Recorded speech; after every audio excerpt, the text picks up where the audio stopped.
Meka, Walija, Gunia yourself play. Golumeje go,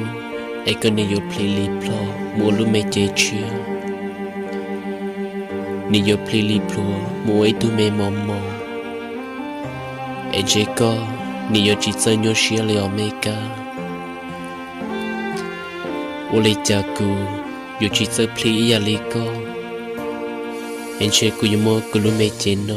plili plua, molumeje chia.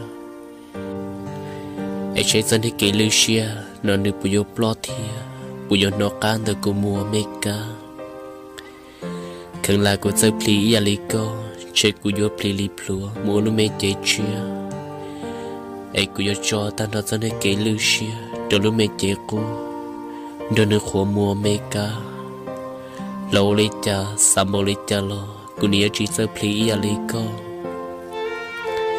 Meka có sơ pli trên che Có ni yo pli li plua mô lu me chế chia e Có ni yo cho ta nó dân kê lưu xia Dân kê sọp lớn trong lu me chế cú khổ mùa Meka Anh chế có yo chỉ muốn sơ kê nhô xia Sơ kê sọp lớn Ai có ni yo mùi ya thông ca tê lo lua tê Cần ni yo muốn chi thông ca hà lo cầu trông ấy tuôn trông mong sống nhà li cũ nó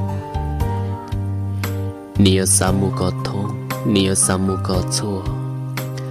lô li cha từ mu chỉ tàu từ mu chỉ cho leo Meka có bộ một giờ kén yo xia có bộ một giờ kén dọc lời sống nhà li bê tí năng thiên na nên yêu lô Meka anh ni yo giờ play nên nhiều plei plua mua lu mấy cái chú chia, ấy cho nên bây giờ một giờ cái nhau xia Meka, cứ như bao hai tia, bây giờ là ấy tôi mới nhận nè, giờ trò luôn tiếc tên nó lời chê, ý lấy những mua, ý con nhau xia, ý lấy những mua, ý con sọp lời, đầu này khi chỉ tao tờ trong lần tiếp bao, anh ấy muốn giải trò yun đua xia. Một giọt nước tua kia là từ khi chỉ tao trong lần tiếp bao liều ý trong phong dư cho nên xua tù do hai tia bê là giới plei trong lịch tù Meka đời nó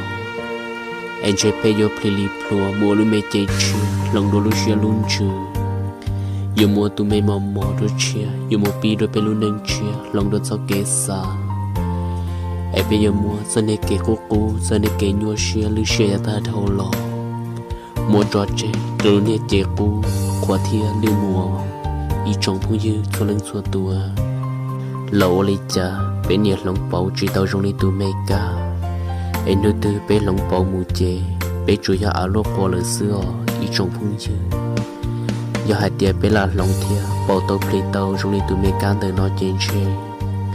bên du lẩu ở tin nhớ trò luôn dia tên nó bên từ chỉ một giờ kỹ lưu xuyên dọc lời tam bồ lên nó nô tì giờ bé lưu xuyên sọp lại chân chơi bé giờ mua bé lưu mê chế cũ plei li pro mũ lưu mê chế chia anh chơi cho nên kỹ lưu xuyên giờ ta trâu lò bé đi mua bỏ trên trong lưu mê chế cũ còn được cũ thiệp pro lưu thiệp khóa trâu mùa lò li cha bé nhiều ở chỉ tàu anh thiệp đi chọn một giờ kỹ lưu xuyên ta mua li nó trâu bé anh nhiều một giờ kỹ pro kỹ tu nhiều một tu nói dân nó chua nhiều một tu mua đầy tu vì tí cho nên cái lưu xuyên dọc lại nó sẽ làm mà ít trong mấy phong gì cho nên số tua